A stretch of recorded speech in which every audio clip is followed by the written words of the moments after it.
అన్న ఇన్ని ఉన్నాయి కదా, ఏంటి చిన్న ఉదాహరణ చెప్పండి. ఇది తుంగతుర్తి నియోజకవర్గానికి సాగునీరుకు తాగునీరుకు ఇబ్బంది అవుతుంటే బయ్యన్న వాగు గేట్లు ఏదైతే శ్రీరామ్ సాగర్ ప్రాజెక్ట్ నీటి విడుదల ఆలస్యం అవుతుంటే నేను పోయి రాయలసీమలో చూసిన గేట్లు ఇప్పంగా నేను బయ్యన్న వాగు రైతాంగంతో పోయి గేట్లు ఇప్పిన. అప్పుడు నన్ను అరెస్ట్ కూడా చేసిర్రు. గేట్లు ఇప్పి నీరు పాలించిన పంట పొలాలకు. ఇది ఎవిడెన్స్ ఆఫ్ ద ఫోటో. ఏంది ఫైర్ మరి మీకు ఇంత? తర్వాత ఇప్పుడు నేను పల్లె నిద్ర చేసిన గ్రామాల్లో. పల్లె నిద్ర చేసినప్పుడు గొట్టిపర్తి గ్రామ పంచాయతీ కింద సంధ్యా తండ ఉంటుంది. అది తుంగతుర్తి మండలం. ఆ తండలో నేను పడుకున్నాను. పడుకుని ఆ తండకు గ్రామంలో సుమారు 50 సంవత్సరాల నుంచి కరెంట్ లేదు, విద్యుత్ లేదు, చీకటి లేదు. అంటే కన్స్ట్రక్షన్ అదంతా వరంగల్ జిల్లాలో వీళ్ళ భూములు ఉంటాయి. ఓట్లన్నీ తుంగతుర్తి కాన్స్టిట్యూన్స్ లో ఉంటాయి. అలా పట్టించుకున్న ఎవరు లేరు. Thungathurthi border Warangal border. ఎప్పుడు వాళ్ళు ఓట్లప్పుడు మాత్రమే, ఓట్లకు కూడా గ్రామానికి ఎవరు పోరు. నేను పోయి ఆ గ్రామాన్ని ఏటి దాటుకొని పోయి నేను అక్కడ యుద్ధం చేయడం ప్రదర్శన. ఇది ఎదలబోడు తండ అని ఒకటి ఉంది. ఆ తండకు రోడ్డు లేకపోతే ఇక్కడ రోడ్డు నిర్మించాలని చెప్పి నిరసనగా గ్రామస్తులతోని నిరసన కార్యక్రమం చేస్తున్న దృశ్యం. ఇది నీటి పంచాయతీ. ఇది కూడా శ్రీరామ్ సాగర్ ప్రాజెక్ట్ ఏదో ఇడిచిపెట్టాలని చెప్పి తెలంగాణ ప్రభుత్వం ఏర్పాటైన తర్వాత కేసీఆర్ గవర్నమెంట్ వచ్చిన తర్వాత మొట్టమొదటిసారి తెలంగాణ గేట్లు తాకినది తుంగతుర్తి రైతాంగం. వాళ్ళందరూ తీసుకుని వచ్చి నీటిని విడుదల చేయాలని చెప్పి ధర్నా చేయడం జరిగి పోలీసులు అరెస్ట్ చేసిన దృశ్యం. ఇట్లా ఎక్కడ బాధ ఉంటే అక్కడ లక్షలాది రూపాయలు నేను ప్రజానికానికి ఇప్పించి ఎక్కడ కూడా ₹1 తీసుకోకుండా జీవిస్తున్నవాని. ఇది క్యాంప్ ఆఫీసు నాగారంలో తుంగతుర్తిలో కట్టాల్సిన క్యాంప్ ఆఫీసు మంత్రి జగదీశ్వర్ రెడ్డి గారు నాగారంలో కట్టించుకుంటుంటే దాని నిరసనగా కార్యక్రమాలు ఎంటైర్ తుంగతుర్తి నియోజకవర్గంలో ముఖ్యంగా నూతనకల్లు, మద్రాల, తుంగతుర్తి గ్రామాల్లో ఈ రాస్తారోకోలు కార్యక్రమాలు చేసి క్యాంప్ ఆఫీస్ సూర్యాపేటలో తుంగతుర్తిలో కట్టేటట్టుగా ఆర్డర్ను జీవోను మార్పించినాం. వచ్చింది. Very good. ఇట్లాగో మీకు ఒక ఉదాహరణ చెప్పాలంటే నేను ₹4 లక్షలు పెట్టి భారత రాజ్యాంగాలు కొన్నా పుస్తకం. భారత రాజ్యాంగం కొని ఇది వెంకరెడ్డి మంత్రి గారికి ఇస్తున్న దృశ్యం. రేవంత్ రెడ్డి గారు పిసిసి ప్రెసిడెంట్ అయిన తర్వాత కూడా మొట్టమొదట ఆయన కలిసినప్పుడు భారత రాజ్యాంగం బహుకరించిన ఫోటోస్ ఫేస్బుక్ లో ఉన్నాయి. అంటే ఇవాళ కాంగ్రెస్ పార్టీ, రాహుల్ గాంధీ గారు, ప్రియాంక గాంధీ, కాంగ్రెస్ పార్టీ యావత్తు భారత రాజ్యాంగాన్ని రక్షించుకోవాలా, బీజేపీ రాజ్యాంగాన్ని సంక్షోభ సృష్టించి రాజ్యాంగాన్ని మార్చాలని చూస్తున్నారు. కాబట్టి దాన్ని మనం కాపాడుకోవాల్సిన అవసరం ఉందని కాంగ్రెస్ పార్టీ ఇప్పుడు పిలిపిస్తుంది. కానీ నేను గత 4-5 ఏళ్ల కిందనే భారత రాజ్యాంగం లక్షలు పెట్టి ఎక్కడ ప్రతి ఆఫీసులో పెళ్లికి పోయినా, ఒక్కోసారి ఏ కార్యక్రమం ఉన్నా, ఫంక్షన్కి వెళ్ళినా ఇప్పుడు నా బండిలో భారత రాజ్యాంగం ఉన్నా. మొన్న మోస్ట్లీ నవంబర్ 26వ తారీఖు నాడు కూడా గాంధీ భవన్ లో ప్రెస్ స్కూల్ లీడర్లందరికీ మహేష్ కుమార్ గౌడ్ తోని అందరికి పంపిణీ చేస్తున్నా. ఇది గొట్టిపర్తి గ్రామ పంచాయతీ కింద ఇప్పుడు సంధ్యా తండ చెప్పినగా ఆ తండకు ఈ తుంగతుర్తి నియోజకవర్గానికి సంబంధం లేకుండా నీటి వాగు అడ్డం ఉంది. పోచారం వాగని దాంట్లో వాగులో నిలబడి బ్రిడ్జి కట్టించాల్సిన అవసరం ఉందని చెప్పి యుద్ధం చేస్తా ఉన్నా. Very good. ఇది రెవెన్యూ డిపార్ట్మెంట్ అధికారుల మీద ఫిర్యాదు చేస్తా ఉన్నా. ఇట్లా ఈ రీతిగా తీసుకుంటూ పోతే ప్రజా ఉద్యమాలకు సంబంధించి నాతో ఎవరు పోటీ పడలేరండి. నేను గర్వపడతా ఆ విషయంలో. ఒక తండలు ఎక్కువనా? తండలు బాగుంటాయి. ఒక తండకు రోడ్డు లేక ప్రజలు ఇబ్బంది పడతా ఉంటే మండల ఆఫీసు బైటాయింపు చేసి అరెస్ట్ అవుతున్నా, మన గేట్ కాడ బైటాయింపు చేసిన దృశ్యం ఇది. ఈ రోజు పాపం ఈ ఊళ్ళో ఫంక్షన్ ఉంది, రమ్మన్నారు. ఈ గ్రామ పంచాయతీ చేయాలని చెప్పి పెద్ద కార్యక్రమాలు తీసుకున్న, జనాభా ఉన్నప్పటికీ కూడా చేయలేదు. ఈ అవినీతి అధికారులకు వ్యతిరేకంగా యుద్ధం చేస్తుంటే పోలీసులు అరెస్ట్ చేస్తున్న దృశ్యాలు. ఇట్లా నీకు అనేక విషయాలు, నేను 1 కాదు 2 కాదు, ఇక్కడ రైతాంగం కోసం నేను రైతు సదస్సులు పెడితే అక్కడ టీఆర్ఎస్ ఎమ్మెల్యేని అడ్డుకుంటా అని చెప్పి డిఎస్పీ నన్ను అరెస్ట్ చేస్తున్న దృశ్యం. ఇట్లా మీకు ఎన్నో విషయాలు చెప్పగలుగుతా. యాక్సిడెంటల్లో కరెంట్ యాక్సిడెంట్స్ గిట్ట జరిగి మరణిస్తే హైదరాబాద్లో కూకట్పల్లిలో కానీ, ఇక్కడ మన నాగోల్లో కానీ లక్షలాది రూపాయలు తుంగతుర్తి ప్రజానికానికి ఇప్పించిన, అక్కడ లోకల్ కానీ హైదరాబాద్లో ఆ ప్రజానికం ఇక్కడ పనిచేస్తుంటే చనిపోయిన సందర్భాల్లో కానీ ఎక్కడ ఎవరి దగ్గర ₹1 తీసుకోలేదు. ఈవెందో మంత్రి ఊర్లో కూడా ఒక గౌడు అనంతుల యాదయ్య గౌడ్ అని మేడ్చల్ పోలీసు పరిధిలో చనిపోతే ఫస్ట్ ఫోన్ నాకు వచ్చింది. దుబాయ్ నుంచి చేసాడు శోభన్ బాబు గౌడ్ అని వాళ్ళ బ్రదర్. అన్న నువ్వు పోతేనే మా అన్నకు న్యాయం జరుగుద్దన్న అని చెప్తే, దుబాయ్లో ఉంటాడు పిల్లడు శోభన్ బాబు. మరి మంత్రి ఊళ్ళో యాక్సిడెంట్ అయితే నాకు చెప్పిండ్రు. ఎందుకు? ఆపద్ బాంధవుడు నిలబడతాడు, పోయి నిలబడతాడు, తరబడి అక్కడ ఉండగలుగుతాడు అనే ఉద్దేశం ఒకటి. అట్లా నేను ఎన్నో కార్యక్రమాలు ఇది కూకట్పల్లి పోలీస్ పరిధిలో సురేష్ అని, ఎర్ర సురేష్ అని తిరుమలగిరి మండలంలో తాటిపాలెం గ్రామం కూకట్పల్లి పోలీసులు మరణిస్తే పెద్ద యుద్ధం చేసి ఇగో 10 లక్షల రూపాయలు ఇప్పించినాయి కుటుంబానికి. ఇల్లు మాదిగల ఇల్లు. ఇట్లా ఎన్నో కార్యక్రమాలు ఇక నేను అన్నీ చెప్పుకుంటూ పోతే, రాజశేఖర్ రెడ్డి గారితో 99లో పిసిసి ప్రెసిడెంట్గా ఆయన క్యాంపు నిర్వహిస్తే క్యాంపులో దిగిన ఫోటో. ఇట్లా అనేక రకాలుగా ఎన్నో కార్యక్రమాలు, అంటే ఒకటి కాదు రెండు కాదు, అన్ని తీస్తే సమయం సరిపోదు. కానీ నేనేమంటున్నానంటే, సరే అని షార్ట్గా పెట్టాడు అవన్నీ ఒక చిన్న ఉదాహరణలు. అండ్ ఇట్లా అనేక ఇష్యూస్ రేవంత్ రెడ్డి గారు బాధ్యతలు అప్పచెప్తే, అల్లందేవ్ చెరువులో ఒక లేడీ పేషెంట్ పాపం ఆమె ఇల్లు ఊడ్చుకోలేక చెట్లు పెరిగితే ఓట్లు అడిగిపోతారు తప్ప ఇల్లు గురించి వాడు పట్టించుకోలే. నేను అక్కడ ఆమె ఇంట్లో ఉన్న పిచ్చి చెట్లన్నింటినీ నా ఎమ్మటున్న బృందంతో తొలగించిన. Very good. ఇగో ఈ చెట్లు తొలగించిన, ఆమె ఇంట్లో పోదానికి బాట లేకుండా అయిపోయింది. ఓట్లు అడుగుతున్నారు తప్ప ఆమె ఇల్లు గురించి వాడు పట్టించుకోలే. అట్లా చూసి ఏమంటే వర్క్ స్టార్ట్ చేసిన. ఇట్లా నీకు వెరీ గుడ్. అంటే నీకు అనేక విషయాలు, ఒక్కటి కాదు రెండు కాదు, టోటల్ గా ఇక ఇవన్నీ వద్దులే. నిరంతరము ప్రజా జీవన స్రవంతులు, ప్రజా ఉద్యమాల ద్వారా నేను ఎందుకు అంటున్నానంటే, ఒక మదర్ తన పసికందుకు పాలు అడగకముందే ఇస్తుంది. పసికందుకు నోరు ఉండదు, అమ్మ నాకు ఆకలేస్తుంది పాలు ఇయ్యమ్మ అని అడగదు. తల్లే పిల్లకు పాలు ఇవ్వాలి. నాయకుడైన వాడు కూడా పేద ప్రజలు నాయకుని దగ్గరకు వచ్చి మాకు కరెంట్ లేదు, మాకు రోడ్డు లేదు, మాకు నీరు రావట్లేదు, మా గ్రామంలో హెల్త్ వైద్య సిబ్బంది రావట్లేదు అనే విషయాన్ని వాళ్ళు చెప్పరండి. మనమే ప్రజల దగ్గర పోవాలి. పసికందుకు తల్లి పాలిచ్చినట్టుగా పేద ప్రజానికానికి కూలిపోయి నాలి చేసుకుని వ్యవసాయం చేసుకునే బ్రతికే ప్రజల దగ్గర మనం వెళ్ళి వాళ్ళ సమస్యలు తీసుకొని పరిష్కరించాలి. అందులో భాగంగానే నాకు ఇన్ని సమస్యలు నా దృష్టికి ఎందుకు వచ్చినాయి, నేను ప్రజల దగ్గరికి పోయినా. వాళ్ళు చెప్తుంటారు రాజీ లేని యుద్ధం చేసిన. అందుకే నాకు ఏదైనా ఫోన్ చేస్తే 108 చేసినట్టే నాకు ఫోన్ చేస్తాను. ఇప్పుడు కొత్తగా ఎమ్మెల్యే వచ్చిన తర్వాత నేను మళ్ళా 2 పవర్ సెంటర్స్ ఉండొద్దని చెప్పి కొంచెం జ్ఞానంతో ఆలోచించి దూరంగా ఉంటే ప్రజలు ఎప్పటికీ అడుగుతూ ఉన్నారు.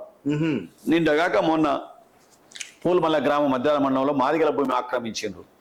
ప్రభుత్వ భూమిలో వీళ్ళు ఒక 50 ఏళ్ళ నుంచి తాతల నుంచి ఉన్నారు. వీళ్ళ భూములకు పట్టాలు వేయలేదు, అప్పర్ క్లాస్ వాళ్ళకి పట్టాలు ఇచ్చారు.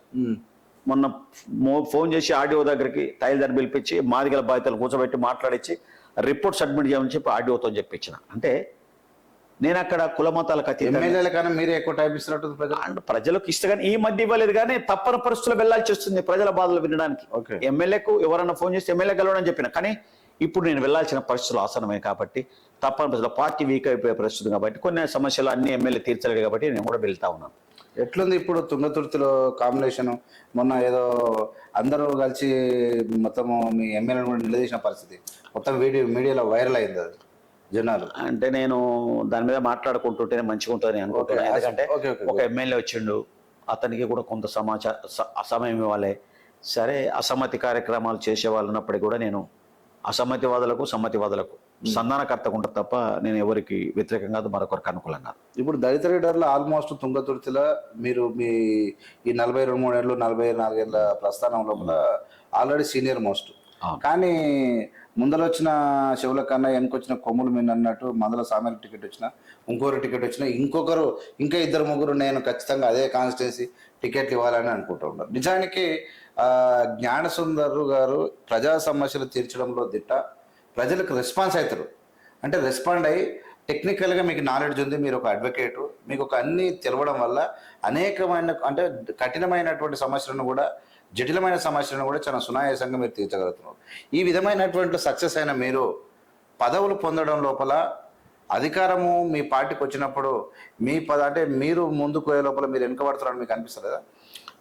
నేను అంటే మీరన్నా వెనకబడుతున్నా అనే మాట కంటే టికెట్ రావట్లేదు, రాకపోవడంలో వెనకబడుతున్నాను అనే భావన ప్రజల్లో మీలాంటి జర్నలిస్టులో, రాజకీయాలకు అతీతంగా టీఆర్ఎస్ బీజేపీ పార్టీలో కూడా ఉంది. జ్ఞాన సుందర్ లాంటి పదవి ఇవ్వాల్సి ఉండే ఈ కాంగ్రెస్ పార్టీ ప్రభుత్వము అయ్యో అతనికి ఇవ్వకపోవడం వల్ల ప్రజలు కూడా అంటారు పాపం తగులుతుందా అని. అమ్మ జ్ఞాన సుందరు నిత్యం ప్రజల్లో దుఃఖము వేదనతో కడుపు కదులుతుంది ఈ విషయం. అదికొస్తే ప్రజల్లో స్పందన విపరీతమైన బాధ ఉంది. అరే విట్నెస్ కనబడుతుంది మీ వర్క్. అయితే నేనేమంటున్నా అంటే వెంకటేష్ గారు, నేను మనసు మెదిపితే ప్రజల గురించి ఆలోచన చేస్తా, నే కలం కదిపితే ప్రజల కొరకు రాస్తా, నే గలం విప్పితే ప్రజల పక్షం వహిస్తా, నా హృదయం స్పందిస్తే ప్రజా ఉద్యమం నిర్వహిస్తా.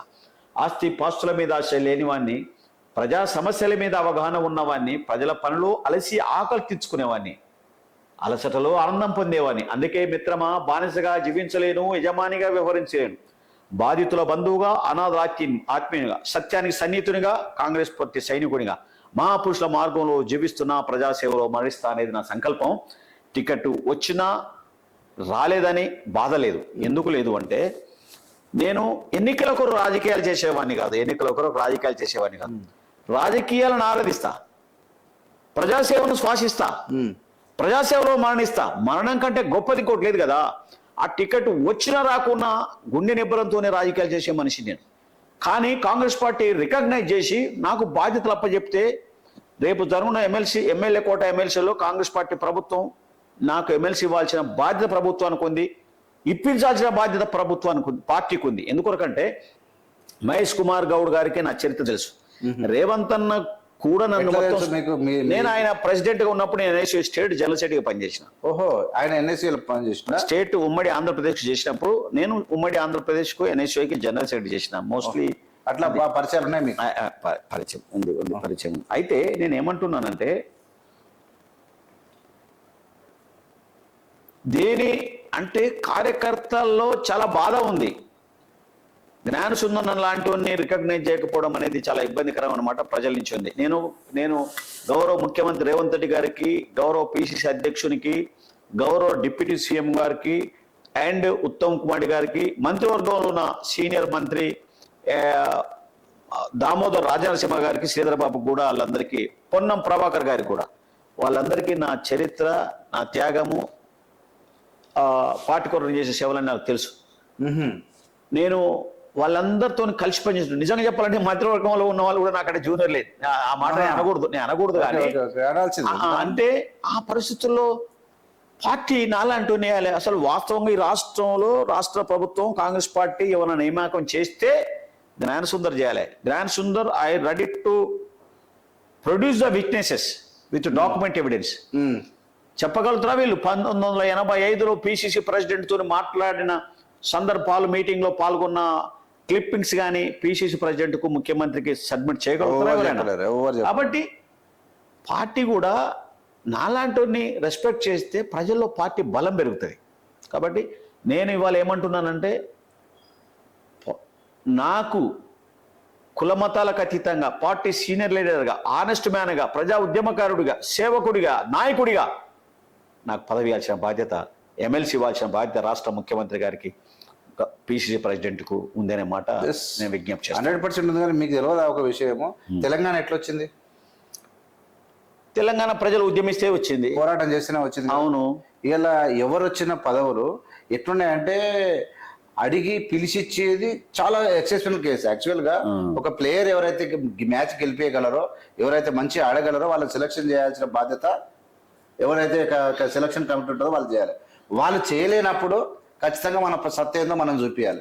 మీకు ఆ సత్త కానీ, ఆ పావు కానీ, అవకాశం కానీ మనకు ఏమన్నంటే ఎవరైతే దళిత లీడర్లు మీలాంటి, ఇప్పుడు జ్ఞానసుందర్ అయిన వ్యక్తినోడు, ఒక అద్దెకి డైరెక్టర్ వ్యక్తినోడు, మీరిద్దరికి కలిసి ఇన్నేళ్ళుగా రాజకీయాలు చేస్తే మీలాంటి లీడర్లు ఆ తుంగతుర్తిలో మిమ్మల్ని చూసి ఎదగాల్సిన వాళ్ళు మీకే పదవులు రాకుండా మీరు ఉన్నారు అనుకో, మీకు రాలేదనుకున్నారు అనుకో, మిమ్మల్ని ఆదర్శంగా తీసుకున్న వాళ్ళ పరిస్థితి ఏంది? మీరు ఎందుకు పదవి? దయాకర్ అనే వ్యక్తికి 2 సార్లు టికెట్ ఇచ్చింది కాంగ్రెస్ పార్టీ. ఇచ్చింది కదా, రైట్. ఆయన వచ్చింది 2014లో, 18 వరకు 2 సార్లు టికెట్ ఇచ్చింది. సరే, అదృష్టం ఓడిపోయిండు. కానీ నాకు 40 ఏళ్ల పైచిలకు రాజకీయ జీవితం ఉంది కదా. నాకు ఈ రోజు కూడా ఏమీ లేదు కదా. ఇది చాలా నేనేమంటున్నానంటే ఇప్పటికి కూడా నాది ఒక సిద్ధాంతం ఉంది. మనము హైదరాబాద్లో లీడర్ల చుట్టూ తిరగకుండా నేను జనం సమస్యల చుట్టూ తిరుగుతూ ఉంటాను. ఇంతకుముందు మనం అనుకున్నామా విద్యార్థి పాఠశాలలో ఉండాలనే మాట మాట్లాడుకున్నామా? అన్నారు మీరు. అయితే నేను అట్లా జనం మధ్యలో ఉండి జనం కొరకు పనిచేస్తున్నామని మీరు ఒక మాట అన్నారు. నోరుండి మాట్లాడిన ప్రజలకు నాయకత్వం ఇచ్చిన, వాళ్ళ సమస్యలు తీర్చిన. మరి పార్టీ కూడా నేను ప్రజల దగ్గరికి అడగకముందే వాళ్ళ అవసరాలు తీర్చున్నప్పుడు పార్టీ కూడా ప్రకృతిలాగా ఆలోచన చేయాలి. మీరు ఒకటి చెప్పండి. ఇప్పుడు మీరు కాన్స్టిట్యూన్సీలో ఉన్నారు. ఇప్పుడున్న పిసిసి అధ్యక్షుడు కాబట్టి ఇప్పుడున్న ముఖ్యమంత్రి ఏ కాన్స్టిట్యూన్సీలో ఎవరు పనిచేస్తారు అన్నటువంటి పర్యవేక్షణ వాళ్ళ లోపల ఉందా? తెలిసేటట్టు చేసినా అసలు ఉండాల్సిన అవసరం ఉంది. వాళ్ళకి ఎందుకు తెలియదు నా గురించి? రిపోర్ట్స్ మీకు అప్పుడు తెలుసు. నేను ఏమంటే ఇంత సీనియర్ లీడర్ అని తెలుసు. పర్యవేక్షణ రేవంత్ రెడ్డి గారికి కూడా తెలుసు నా సబ్జెక్టు. తెలియంది నన్ను ఎందుకు స్పోక్స్ పర్సన్ గా నియామకం చేస్తాడు? స్పోక్స్ పర్సన్ నన్ను నియామకం చేసిండు. అండ్ మహేష్ కుమార్ గౌడ్ గారు నేను కలిసి పనిచేసాము, వారికి కూడా తెలుసు. డిప్యూటీ సీఎం గారు కూడా తెలుసు. మా జిల్లా మంత్రి ఉత్తమ్ కుమార్ గారు కూడా తెలుసు. డెఫినెట్ గా నేను మీనాక్షి నటరాజన్ గారు కూడా 28 నడుస్తారు. డెఫినెట్ 29, 30 ఏదో ఒక తారీఖులో మన 1st తారీఖు 2nd తారీఖు కలిసే ప్రయత్నం చేస్తా. ఆమెకు ఒక నిజాయితీ పర్రాలు, ఆమెకు చెప్తాను. రేవంత్ అన్న నోటీసు కూడా ఆల్రెడీ తీసుకువెళ్ళినాను. మీరు ముఖ్యమంత్రిని కంపల్సరీ కలవాలి కదా. కలిసిన వారు నోటీసు తీసుకుపోయినా. యాక్చువల్ గా ఆయనకు దమ్మున్నోడు, జ్ఞాన సుందరు, ఆలోచన కలిగినోడు, రాజీ పడనోడు అనే విషయం ముఖ్యమంత్రి అందరికంటే ఎక్కువ ముఖ్యమంత్రి గారికి తెలుసు నా గురించి. ఓకే. అంటే పిసిసి ప్రెసిడెంట్, డిప్యూటీ సీఎం తెలిసిన కొంత రాజీ లేని దూరంతో యుద్ధం చేస్తనే భావన వాళ్ళ లోపల, అందరి లోపల ఉంది. అయితే డెఫినెట్గా నాకు లభిస్తుంది అనే మాట నమ్మకం కూడా ఉంది. నేను పొందుతానే విశ్వాసం కూడా. ఎందుకొరకంటే ఈ దేశంలో ఇందిరాగాంధీ, రాజీవ్ గాంధీ ఈ దేశ నిర్మాణంలో బలైపోయినారు. సోనియా గాంధీ అవకాశం ఉండి ప్రధానమంత్రి పదవిని స్వీకరించలేదు. రాహుల్ గాంధీని చేయడానికి సోనియా గాంధీకి అవకాశం ఉన్న ప్రధానమంత్రిని చేయలేదు. ఒక మన్మోహన్ సింగ్ ను, ఒక ఆర్థిక శాస్త్రవేత్తను పట్టుకొచ్చి ప్రధానమంత్రి చేసి దేశాన్ని ముందు పదవులు నడిపించడానికి దోహదం చేసేది సోనియా గాంధీ. వాళ్ళంతా త్యాగం చేస్తుంటే నా పదవులు ఒక లెక్కన. అందుకే పార్టీకి కట్టుబడి పనిచేస్తున్నా. ఎక్కడ కూడా టికెట్ డిసప్పాయింట్ ఒక మాట కూడా అగ్నెస్ట్గా మాట్లాడలే. ఓకే, అఫ్ కోర్స్ క్రమశిక్షణ కలిగిన ఒక పార్టీ కార్యకర్తగా మీరు చేస్తున్న పనులను అన్నిటినీ అభినందించాలి. కానీ జీవితకాలం మొత్తం పరీక్ష రాసుకుంటూ పోతూ ఉంటే మనము వచ్చే రిజల్ట్ ఏమైంది, పరీక్ష రాసిన పాస్ అయినా కానీ ఉద్యోగం నేను చేయనా, ఉద్యోగం ఇచ్చేటువంటి కాల వెనుకబడిపోతాం అనేది ఉంటుంది కదా. అంటే ఈసారి ఇవ్వకపోతే బ్యాడ్ సందేశం పోద్ది ప్రజలకి. జ్ఞాన సుందర్ లాంటి నిజాయితీపరుడు, ప్రజా ఉద్యమకారునికి, ప్రజా సేవకునికి, ప్రజా నాయకునికి పదవి ఇవ్వకపోతే కాంగ్రెస్ పార్టీకి ఎదురుంగొచ్చి యుద్ధం చేయలేరేమో కానీ ఒక ప్రశ్న మాత్రం ప్రజల్లో మిగిలిపోతుంది. జ్ఞాన సుందర్ లాంటి టికెట్ ఇవ్వకపోవడం అనేది, అది మన ఏదన్నా నామినేట్ పదవి ఇవ్వకపోవడం అనేది చాలా బాధాకరమైన విషయం.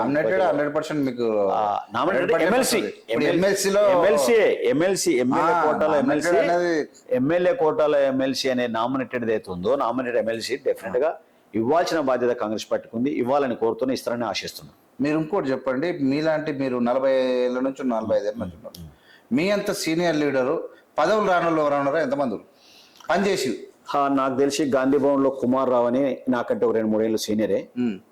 ఆయన ఒక్కటి తప్ప నేను అనుకుంటున్నాను ఇప్పుడు అడిగే ఎమ్మెల్సీ పదవులు అడిగేటోళ్ళు ఎవరు కూడా నాకంటే సీనియర్లు కాదు, ప్రజల్లో ఉన్నోళ్ళు కాదు.